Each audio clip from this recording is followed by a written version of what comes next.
ये देखिए जी, ये हम तकरीबन डी चौक के बहुत नज़दीक हैं और यहाँ पर आपको तरह तरह के लोग नज़र आ रहे हैं, फ्लैग लिए हुए हैं और काफ़ी रश पहले से बढ़ता हुआ दिखाई दे रहा है, जो कि सुबह में तो यही बताया जा रहा था कि बहुत कम लोग हैं और नज़र भी आ रहा था, लेकिन शायद वो गर्मी की वजह थी या क्या थी, लेकिन अब कुछ लोग यहाँ पर अल्लाह गुल्ला नज़र आ रहा है। लोग हमें चलते फिरते दिखाई दे रहे हैं और ये देखिए स्टॉल्स भी मौजूद हैं और लोग हमें यहाँ पर आप देख सकते हैं कि कोल्ड ड्रिंक के स्टॉल्स भी हैं और लेमनेड भी है।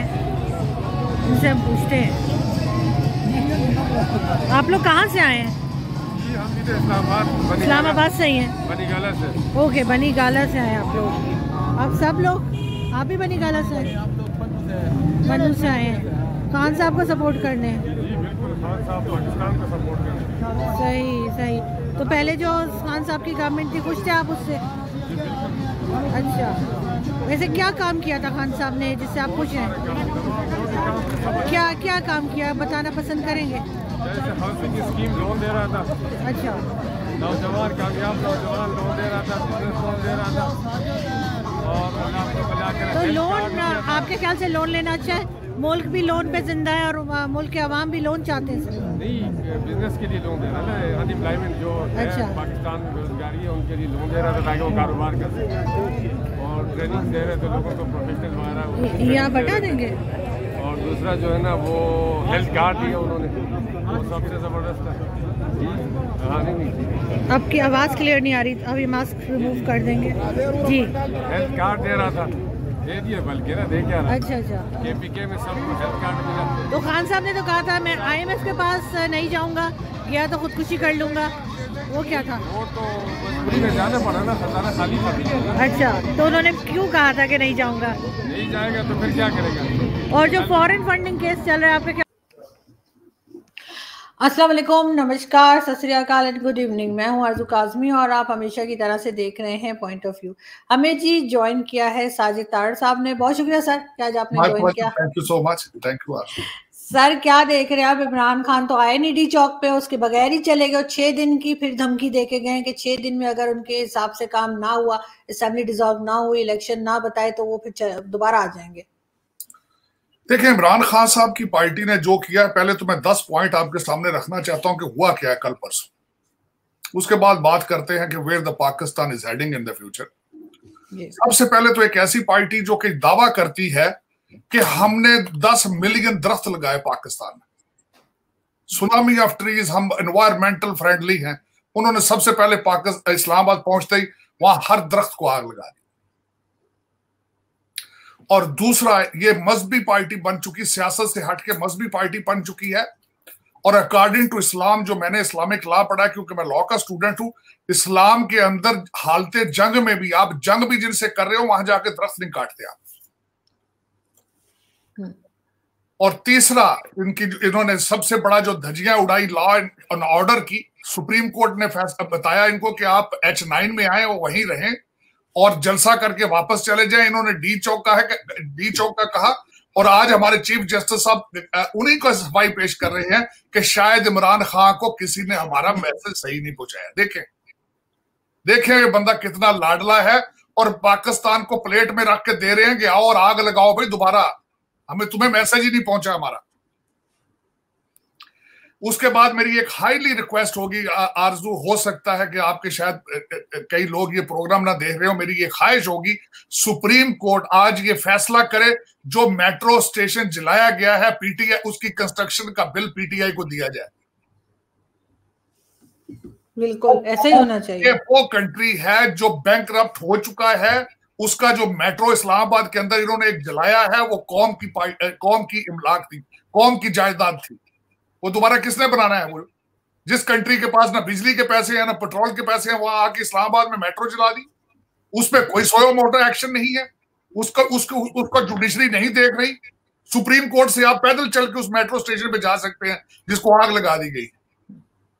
मेरी ये ख्वाहिश होगी कि ये सुप्रीम कोर्ट या हाई कोर्ट ऑफ इस्लामाबाद इसकी कंस्ट्रक्शन का बिल जो है वो PTI को कहे कि ये आप बनवा कर दो। सर मैं गई हूँ कल वहां पे, बिल्कुल जहाँ पे मजमा जमा था डी चौक के पास, और वहां पे जब तक मैं पहुंचू दरख्त वगैरह तो जलाए जा चुके थे। रात को 11 बजे की बात है, ये और इन्होंने 10:30-11। इन्होंने जी। इल्जाम लगाया ऊपर आरजू की ये पुलिस ने जलाए हैं, लेकिन इन्होंने खुद जलाए हैं कि किसी ने इन लोगों को कहा था कि आग लगाने से आपके आंसू गैस का जो है वो असर नहीं होगा। उनकी वीडियोस मौजूद है। तीसरा मेरा पॉइंट इस एहतजाज है कि जियो के ऑफिस के ऊपर उसके शीशे तोड़े गए, उस पर हमला किया गया। चौथा मुझे एहतजाज है कि सहाफियों पे कराची में एक खातून सहाफी के ऊपर अटैक किया गया, और हर जलसे में इन्होंने अपने हर जगह पे हर गैदरिंग में इन्होंने सहाफियों को निशाना बनाया। उसके बाद 5 लोग ये कहते हैं कि हमारे मर गए हैं। मैं तो उनको खैर शहीद ही कहूंगा, क्योंकि बेचारे तब्दीली का ख्वाब लेकर दुनिया निकली भी है, चाहे ये झूठे लोग हैं। 5 लोग मर चुके हैं, एक कांस्टेबल शहीद हो चुका है। मेरा इस कौम से ये क्वेश्चन है, उनके बच्चे कौन पालेगा? पीटीआई पालेगी? नून लीग पालेगी? कौन पालेगा उनके बच्चों को? सातवां नंबर मेरा पॉइंट है कि ना तो इनके साथ लोग निकले, ना एलीट निकली जो इनके आगे पीछे है। आज इस एलीट के खासकर मैं एनालिसिस करना चाहूंगा कि ये जो इस वक्त हमारे पीटीआई के लोग हैं कौन। इस वक्त 70 लाख तकरीबन लोग ओवरसीज पाकिस्तानी हैं जो कि बेचारे दर बदर जलील हो रहे हैं। दुनिया की सियासत, दुनिया की जमहूरियत जहां देखते हैं वो चाहते हैं हमारे मुल्क के अंदर भी वैसी जमहूरियत हो, हमारा भी कोई निजात दहिंदा हो, क्योंकि हम करप्शन के हाथों पिस पिस कर जलील हो चुके हैं। एक तो वो इनके पीछे लगे हैं। दूसरा, कोई इस वक्त 70 से 80 लाख पाकिस्तानी जो है वो भी यही ख्वाब देख रहे हैं जो ओवरसीज पाकिस्तानी देख रहे हैं। इनकी तादाद पूरे पाकिस्तान के अंदर 1.5 करोड़ से ज्यादा नहीं है, और उनमें से निकले कितने हैं? 30,000 निकले। कौम ने इनकी आवाज को रिजेक्ट किया है बड़े बुरे तरीके से, ये माने या ना माने। उसके बाद मेरा इसी एलीट के साथ मेरा 8वें नंबर पर पॉइंट था, खुसरो बख्तियार साहब कहां थे? उस्मान बुजदार साहब कहां थे? ये इनकी रूलिंग एलीट है। ये नवाब इब्ने नवाब हैं जो खुसरो बख्तियार साहब हैं। ये कहां थे? आप लोगों के बच्चों पे की डेड बॉडियों पे सियासत करना चाहते हैं और आप खुद आते भी नहीं है। अपने बच्चे आपके लंदन में बैठे हैं, अपनी खवातीन आप कहते हैं बापर्दा है, और लोगों की बच्चियों को कहते हैं कि आके वहां पे नाचो डीजे बट के गानों पर। और उसके बाद में ये एक जो नवा पॉइंट है, मैंने यहां तक भी नोट किया है कि इनके कई जो लोग थे उन्होंने जानबूझकर गिरफ्तारियां दे के पंखों के नीचे बैठ गए। बिल्कुल जानबूझ के लाहौर से कुछ इनकी रूलिंग एलीट जो है उन्होंने कहा है कि इस्लामाबाद कौन जाएगा, थाने में बैठते हैं चल के गपशप लगाते हैं। और जो साथ इनके चंद लोग आए हैं आरजू, उसके बारे में मेरे 2 राय हैं। एक तो खान साहब छुप के बैठ गए जाके पेशावर में, और सिर्फ पेशावर की हुकूमती मशीनरी को इस्तेमाल किया गया है, गवर्नमेंट के पैसों को इस्तेमाल किया गया है। मिजरा आप गौर से देखें कि हमारा अनोखा लाडला खुद हेलीकॉप्टर में आया है, लोग मोटरसाइकिलों पर पैदल जलील हो रहे हैं। अपने बच्चे लंदन में हैं, अपनी बीवी बापर्दा घर में बैठी है, और लोगों को कह रहा है अपने बच्चों को भी लेकर आओ और खवातीन को भी लेकर आओ, और खुद हेलीकॉप्टर में आया। ये सियासत तो भाग क्यों गए सर ये बीच में से? क्योंकि लोग निकले नहीं है, क्योंकि लोग इनके जलसों में जाते हैं, डेटिंग करने जाते हैं, वहां गाने सुनने जाते हैं डीजे बट के। आज वो मार खाने थोड़े आएंगे। मैंने तो आपके सेगमेंट में कहा था कि पिछली दफा भी मार खाने के लिए कादरी साहब के लोग आगे खड़े हुए थे, ये तो भाग गए थे सारे बच्चे। ये लौंडे लपाड़े तो सिर्फ ट्विटर की हत्या के सपोर्टर हैं, इससे आगे के सपोर्टर है नहीं है। अब उसमें मैं आगे मजे की बात बताता हूं जो इस वक्त मैंने आपको कहा 10 पॉइंट तो मैंने ये टच किए, लेकिन मुझे ये बताएं कि इस वक्त फार्मूल IMF का आपका जो सेशन है वो खत्म हो चुका है और उसका कोई सलूशन नहीं निकला। सर इन्होंने ओके तो कर दिया, फ्यूल प्राइस बढ़ा दिए 30 रुपीज। बिल्कुल, मिफ्ता इस्माइल साहब ने अभी 30 रुपए बढ़ाई है। हाँ। लेकिन आपके IMF का इजलास खत्म हो चुका है। तो मेरा ये क्वेश्चन मार्क है कि ये जिस तरीके से आपकी प्रेसिडेंसी और असेंबली के बाहर जाके लोगों ने जिस तरह जो किया है, ये सारा कुछ देखने के बावजूद आप समझते हैं कोई कंट्री, कोई इंस्टीट्यूशन, इंटरनेशनल इंस्टीट्यूशन आपकी मदद करेगा? एक कंट्री आधा जल रहा हो आरजू, जब आपको पानी की जरूरत होती है, आप समझते हैं कि डॉलर कंटेनरों में आने शुरू हो जाए, वो कहां से आएंगे? कौन देगा आपको? आपके 21 IMF के प्रोग्राम फेल हो चुके इस मुल्क के अंदर, 22वां आप चाहते हैं करप्शन नहीं रोकना चाहते, लेकिन अब डॉलरों की मांग आपकी बढ़ती जा रही है। अभी रिसेंटली आपने $26 बिलियन चाइना का लूटा है सीप पैक की मद में, और नाराज बैठे हैं। तो आप चाहते हैं कि डॉलर आए बस, लेकिन आप घर के अंदर अफगानिस्तान बना दिया आपने। लेकिन ये कि आप चाहते हैं कि डॉलरों की बारिश वो रुके ना आपके कंट्री के ऊपर। आपकी प्रॉपर्टियां, प्रोजेक्ट जो दुबई और लंदन में है और जो कनाडा में चल रहे हैं वो चलते रहे। ये इस तरह दुनिया अब आगे बिहेव नहीं करेगी। बल्कि अमेरिका में अगले दिन एक सीरियस इकोनॉमिस्ट था, उसका मैंने आर्टिकल पढ़ा है, उसने कहा the US and world want be the same. आप समझें कि अगर ये प्री कोविड पोजीशन में चले जाएं, it won't be the same. लोग बड़े मोहतात तरीके से चलेगी, दुनिया बड़े मोहतात तरीके से चलेगी। नेशनलिस्ट मूवमेंट्स चल रही हैं दुनिया के अंदर जहां जहां भी। उसका मतलब ये है, जो डोनाल्ड ट्रंप की यहां पे मूवमेंट थी वो कहता था अमेरिका फर्स्ट। तो आप अभी भी चाहते हैं कि लोग क्योंकि आप एटॉमिक पावर हैं, लेकिन आपके ऊपर डॉलर गिरते रहे। इस तरह नहीं होगा। अब लोग जो है वो आप इस तरह करें, वो एटम से रोटियां पका के खाएं। लेकिन सर कोई तो रास्ता होगा। अब आखिर इन्होंने फ्यूल प्राइस बढ़ाई है, तो क्या कुछ बेहतरी नहीं आएगी? क्या IMF इनको अब लोन नहीं देगा? तो नहीं बेहतरी आएगी, नहीं आएगी बेहतरी। आपको होमवर्क करना पड़ेगा, पहले लोगों को बताना पड़ेगा कि आपकी डायरेक्शंस क्या हैं, आपके इरादे क्या हैं। अगर आप अफगानिस्तान की डायरेक्शन, अफगानिस्तान पे क्यों नहीं लोग पैसे दे रहे, उनको क्यों नहीं दे रहे? इन्होंने 1000 आपने OIC की है, आपने किस मुल्क के सामने जाके आप और अफगानिस्तान नहीं लेटा, लेकिन दुनिया आपको तवज्जो दे रही है? नहीं दे रही। क्यों नहीं दे रही? उसकी वजह यह है कि लोग चाहते हैं कि पहले बताएं आप क्या कर रहे हैं। आपके अंदर ह्यूमन राइट्स की क्या सिचुएशन है, आपके अंदर आपके इरादे क्या है, आप दुनिया के लिए क्या ऑफर करते हैं दुनिया को। आप मुझे ये बताएं, आज आप एक्सपोर्ट पे तवज्जो नहीं दे रहे, इंपोर्ट पे आप तवज्जो नहीं दे रहे,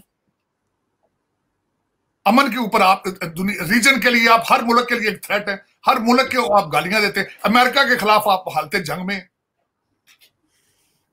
तो आप इन सर्कमस्टांसेस में, जब सुबह शाम एक आने वाला प्राइम मिनिस्टर जो ख्वाहिश रखता हो, जो अनोखा लाडला हो, वो सुबह शाम अगर एक तराना गाए कि एंटी अमेरिका, तो आप क्या फिर दूसरी साइड में आप कहते हैं कि IMF भी पैसे दे दे आपको, एशियन बैंक भी दे दे, चाइना भी दे दे, रशिया तेल भी दे, गंदम भी दे। लेकिन आप क्या दे रहे हैं दुनिया को? ये भी तो सोचिए, आप क्या दे रहे हैं दुनिया? आप दुनिया को थ्रेट दे रहे हैं। अगर आप दुनिया को थ्रेट देते रहेंगे, एक्सपोर्ट करने के लिए आपके पास प्रोडक्ट नहीं है, आप सारा दिन, मेरा मकसद है, जंगी तराने गाएंगे आप जलसों में, तो आप समझते हैं कि लोग डॉलर आपके ऊपर फेंकते रहेंगे। This is not how the world operates or works. लेकिन सर एक आदमी के ऊपर तो मुल्क नहीं चल रहा है ना, कि एक आदमी के स्टेटमेंट पे तो नहीं चल सकता। कहीं ना कहीं तो बाकी लोग भी मौजूद हैं। आरजू, मेरा ये क्वेश्चन होगा आपसे कि ये कंट्री चल रहा है? मेरी नजर में तो नहीं चल रहा। आप कह रही हैं चल रहा है। हाँ, अगर चल रहा है तो रिवर्स गियर पे चल रहा है, फ्रंट पर नहीं जा रहा, पीछे जा रहा है। ये मेरी ऑब्जर्वेशन नहीं। लेकिन सर दुनिया सिर्फ एक आदमी की स्टेटमेंट सुन के पाकिस्तान के बारे में राय कायम कर रही है। मैं ये कह रही हूं, एक आदमी ने आपकी हर इदारे को डरा के रख दिया। हर इदारा आपका पाकिस्तान में कार्नर हो चुका है, चौक हो रहा है। अदलिया भी मिन्नतें कर रही है, एस्टेब्लिशमेंट भी मिन्नतें कर रही है, शहबाज शरीफ भी डिफेंसिव है, ऑफेंसिव है। ना गवर्नर है, ना चीफ मिनिस्टर है, ना प्राइम मिनिस्टर है, सिर्फ एक बंदे की वजह से। तो अगर आपके पाकिस्तान के अंदर अगर एक बंदे ने आपको यरगमाल बना दिया है, दुनिया नहीं देख रही है सारा कुछ? दुनिया देख रही है। आप कह रही है एक आदमी की स्टेटमेंट है, लेकिन एक आदमी ने आपका पूरा सिस्टम जो है मफलूज करके रख दिया। जो घिराव जलाओ, आपका क्या ख्याल है? IMF के लोगों ने नहीं देखा होगा इस्लामाबाद में कल क्या हुआ? जो एम्बेसडर बैठे हैं इस्लामाबाद में, क्या ख्याल है? वो सारे जो है वो नेटफ्लिक्स देख रहे हैं, वो सारे आपकी खबरें देख रहे हैं। वो मरासला जो आप लहराते हैं, वो मरासले पीछे लिख रहे हैं, साइफर भेज रहे हैं। वो भी अपने मुल्कों में लिख रहे हैं कि भाई हमने भागने के लिए 1 वे टिकट करा लिए हैं हमने। आपको पता ही, आपके डिप्लोमेट है ज्यादातर, तो वो बच्चे आजकल उनको इंस्ट्रक्शंस हैं कि ओनली एसेंशियल्स। फैमिलियां तो उनको इंस्ट्रक्शंस है कि फैमिलियां रखो ही ना, ये बड़े अरसे से। लेकिन ये कि हकीकत ये है आरसू, मेरी ख्वाहिश ये है कि जो चला रहे हैं, जो जिनके इख्तियारात हैं, कुछ है, वो स्टेट ऑफ पाकिस्तान के बारे में परेशान क्यों नहीं है? मेरी ट्रेजेडी है, जब उनको पता चल रहा है कि आगे हम इस पॉइंट पे पहुंच चुके हैं, इससे आगे मजीद गलती की गुंजाइश नहीं है, तो वो इस चीज को रियलाइज क्यों नहीं कर रहे हैं? तो सर एक आदमी कंट्रोल क्यों नहीं हो पा रहा है इनसे? एक अकेला बंदा मेरे समझ से बाहर है कि भाई इमरान खान साहब का क्या फ्यूचर प्लान है। उस्मान बुजदार को लाना चाहते हैं आगे, कौन से नौरतन लाएंगे वो जो आके पाकिस्तान की तकदीर बदल देंगे? कौन सा फार्मूला है खान साहब लेकर आएंगे जिससे डॉलर 160 पे चला जाएगा और पेट्रोल नीचे चला जाएगा, एक्सपोर्ट बढ़ जाएगी, इंपोर्ट रुक जाएगी? कौन सा फार्मूला है खान साहब का? मैं देखना चाहता हूं, मैं खुद सुनना चाहता हूं किसी इंसान के पास कोई ऐसा इकोनॉमिक फार्मूला हो जो पाकिस्तान का फ्यूचर डिस्क्राइब करे। मैं खुद इंटरेस्टेड हूं to learn. I am a student of political science. फराह गुगी जो है उसका तो बिल्कुल ही, फराह गुज्जर या कह लें, उसका तो कोई जिक्र ही नहीं हो रहा अब। नहीं, इस वक्त जिक्र तो, अब वो बातें उनसे आगे बढ़ चुकी हैं, आगे जा चुकी हैं। मैंने जो जब कल इस्लामाबाद में देखा है, मुझे उसमें वियतनाम नजर आया है, मुझे उसमें अफगानिस्तान नजर आया है, मुझे उसमें सीरिया नजर आया है। श्रीलंका से तो आप बहुत खतरनाक है। श्रीलंका तो बहुत एक छोटा सा कंट्री है, सिविलाइज लोग हैं। आप बड़े खतरनाक लोग हैं जिन्होंने दरख्तों को भी और शीशे भी तोड़, मेट्रो आग लगा दी। ये देखें, ये कौन से लोग हैं? ये अमर बिल मारूफ वाले लोग हैं। खान साहब कहते हैं ये सियासत नहीं है, जिहाद है। तो अपने घर को आग लगा दी जिहाद। देखिए, मगर सर ये जो कुछ इमरान खान कर रहे हैं और इनके साथ जाहिर एस्टेब्लिशमेंट का कोई ना कोई ऐसा है जो सपोर्ट कर रहा है, क्या उनको नहीं फर्क पड़ रहा कि मुल्क की तरह से मुल्क की हालत खराब से खराबतर होती चली जा रही है और वो इमरान खान को फिर भी सपोर्ट कर रहे हैं? लेकिन अच्छी बात ये, पब्लिक कल बाहर नहीं निकली, पब्लिक कम निकली। उसका कम निकलना भी जो है वो एक पॉजिटिव साइन के तौर पे तो किया जा सकता है। पॉजिटिव साइन, बिल्कुल। लेकिन ये बिल्कुल मैं एग्री करता हूँ। मैंने आपको बताया 30 से 40 हजार लोग सारे निकले। मैंने बताया वो तो बिल्कुल बहुत पॉजिटिव साइन है। मैं बड़ा होपफुल हूँ। लोगों ने सोचा कि अपने मुल्क को हमने नहीं जलाना, लेकिन जो निकले उनको भी क्यों नहीं रोका गया? उनको भी रोकना चाहिए था। उनको भी चाहिए था कि इस्लामाबाद खास कर आके इस तरह ना जलाते, क्योंकि वहां पे डिप्लोमेट देख रहे हैं आपको, पूरी दुनिया वहां देख रही है। सर अदालतों को क्या कहेंगे जिन्होंने कहा कि जी इनको आने दो, इनको बैठने दो? वो उनका फैसला ठीक था, लेकिन आज जो बयान आया उससे मैं उससे खुश नहीं हूं। आज जो बयान आया है कि शायद इमरान खान साहब को मैसेज सही नहीं मिला। सही दे के आग लगवा लो भाई, अगली दफा सही दो ना उनको। इसका मतलब तो यही है कि उनको एक चांस देना चाहते हैं, फिर उनकी मिन्नतें कर रहे हैं। देखे ना, ये जो स्टेटमेंट है कि शायद उनको कहते हैं ना कि बेनिफिट ऑफ द डाउट दिया जा रहा है कि शायद उनको मैसेज ही सही नहीं मिला। मैसेज पे ब्लेम कर दिया गया, खान साहब को ब्लेम नहीं किया। इतना अनोखा लाडला है वो इंसान। ठीक है, अगली दफा बुलाएं उनको, प्रेसिडेंसी को भी आग लगवाएं, तो सुप्रीम कोर्ट को भी आग लगवाएं और साथ, क्योंकि वो 100 यार्ड तो पहुंच चुके थे आपके, जहां पे शेलिंग हो रही थी वो तो 100 यार्ड्स है from the presidency, 100 yards from the supreme court, 100 yards from the your national assembly. ठीक है, हो सकता है अगली दफा वो जला दें वो। देखें, ये ओपिनियन है, क्योंकि वो ही सुप्रीम, वो he is larger than Pakistan, he is larger than your constitution, he is larger than everything, law and order। मैं हैरान हूं कि पाकिस्तान को ब्लैकमेल किस तरीके से कर रहा है। कौन से ऐसे सीक्रेट है खान साहब के पास कि जिस पे आपकी जुडिशरी भी ब्लैकमेल हो रही है, एस्टेब्लिशमेंट भी ब्लैकमेल हो रही है, शहबाज शरीफ ने भी ऊपर चादर ले ली है, वो भी नहीं बोल रहा। सारे अपने अपने कोनों में घुस के बैठ गए हैं और द वन मैन, उसके हाथ में पेट्रोल है और माचिस, और वो कहता है मैं आज जलाऊंगा पाकिस्तान या 6 दिन बाद जलाऊंगा पाकिस्तान। मैं I am confuse and nervous, where the hell, where are we going, where are we moving. और IMF ऊपर उठ के चला गया। 205 रुपए का डॉलर बिक रहा है, मुझे कुछ दोस्त बता रहे हैं 300 350 तक जाने की इसकी पेशगोइयां कर रहे हैं डॉलर। यूँ सर, अगर सऊदी अरब ने पैसे अपने अभी छोड़ दिए इनके पास के वापस नहीं ले रहे, या अगर IMF से फिर ये कोई बात करते हैं, कह रहे हैं कि जी नेक्स्ट वीक में या इस वक्त दोबारा कोई मीटिंग है, ये भी कहा जा रहा है यहाँ पे, डॉलर कंट्रोल नहीं होगा।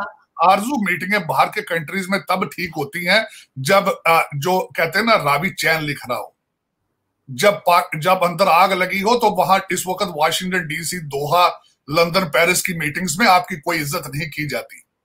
जब आपके घर में आग लगी हो तो बाहर की मीटिंगें नहीं सही चलती। लोग देख रहे होते हैं कि आपकी गवर्नमेंट शाम को है या सुबह है, आपको तवज्जो नहीं दी जाती, आपको पैसे नहीं दिए जाते। ये सोच लें बिल्कुल, जब तक आपका होमवर्क आपके घर में अमन नहीं होगा, बाहर कौन देगा पैसे आपको? आप किसी ऐसे बंदे को पैसे देंगे उधारे जिसके घर के अंदर आग लगी हो? नहीं, बिल्कुल ठीक है, लेकिन सर किसी ना किसी को तो आगे आना होगा अमन कराने के लिए। और मैं खुद शौक है मुझे बताएं ना कि वो कौन है इंसान। वो कौन सा इंस्टीट्यूशन है जो आज के इस इश्यूज में से पाकिस्तान को निकाल के आगे ले आएगा?